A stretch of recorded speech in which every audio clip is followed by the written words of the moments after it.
Getting ready for IELTS is no easy task. There are so many problems. The first one that I encountered was what proper materials should I use? To say it's overwhelming is an understatement because there are innumerable of them. If you're a first-time taker, bet you feel the same. If you've done it before, chances are you may still struggle. How can we find the best proper material that guarantees result? Let's find out. My initial solution was dumb but kind of reasonable, let's put it this way. So what I did was basically I bought all the popular proper materials available out there. Once I got them, I started to cramming like crazy. I tried copy-paste everything into my brain, but I quickly became overwhelmed because I realized I wasn't able to do that. So I felt really stressed out, never felt confident about passing because my confidence was built upon me going through all the proper materials, which I wasn't able to, like I mentioned. And I always felt like there's a lot more that I could have done and I should have studied harder, regardless of the fact that I was literally living in the library already. Now I take a completely different route. Instead of prioritizing quantities, I'm obsessed with quality. Quality materials that can actually help me adjust my weaknesses. I end up studying less but improving more. So here's how you can do it. The key is to not think about material first, but to truly understand how IELTS is assessed. When I say truly understand, I mean really understand, like the back of your hands. If you don't, you're basically running around like a headless chicken. And before you know what your weaknesses are, you shouldn't be worrying about materials, nor should you be worrying about practicing, because practices down the wrong thing are basically time and effort wasted. So you have to only select materials that can help you target and adjust your weaknesses.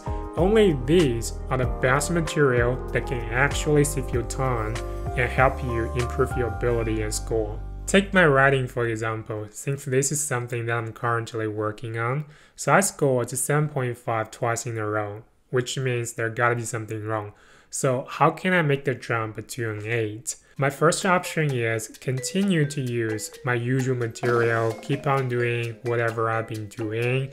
Maybe this time I'll try harder, maybe a lot harder.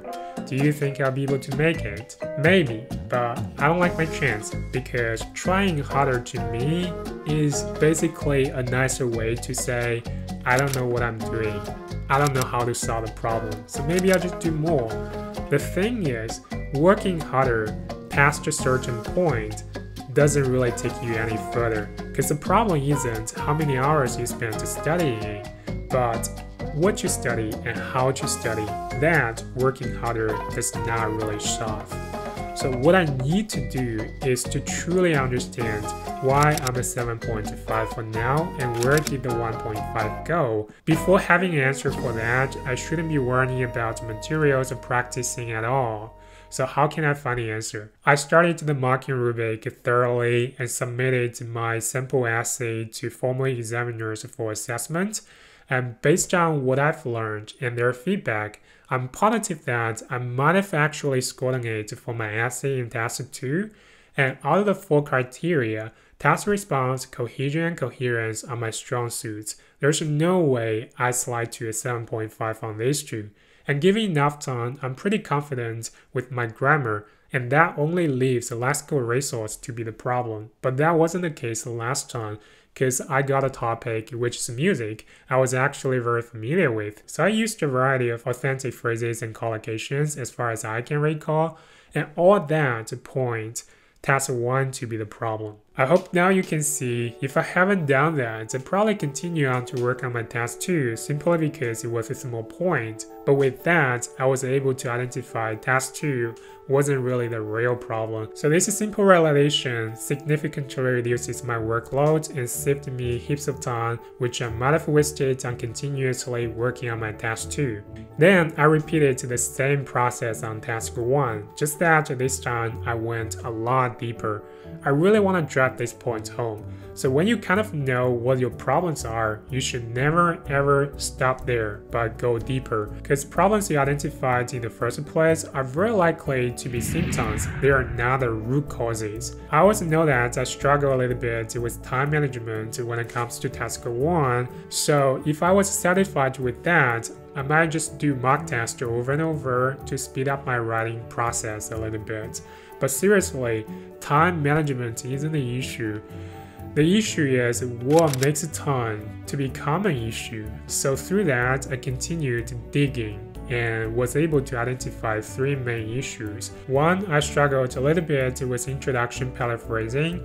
2, I have a little bit difficult time identifying key features and grouping them. 3, I spend a lot of time on sentence structures because I think my sentences are boring and repetitive. It's not over yet. You have to go even deeper. I have to continue to ask questions to figure out what actually makes a sentence an interesting one to read. What options are there? How can I make my sentence like that? Through reading, I identified often changing the subject of a sentence or changing the position of different parts of a sentence can do wonder.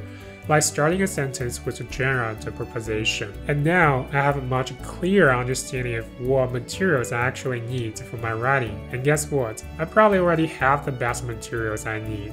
It's just that I've been using it around the whole time.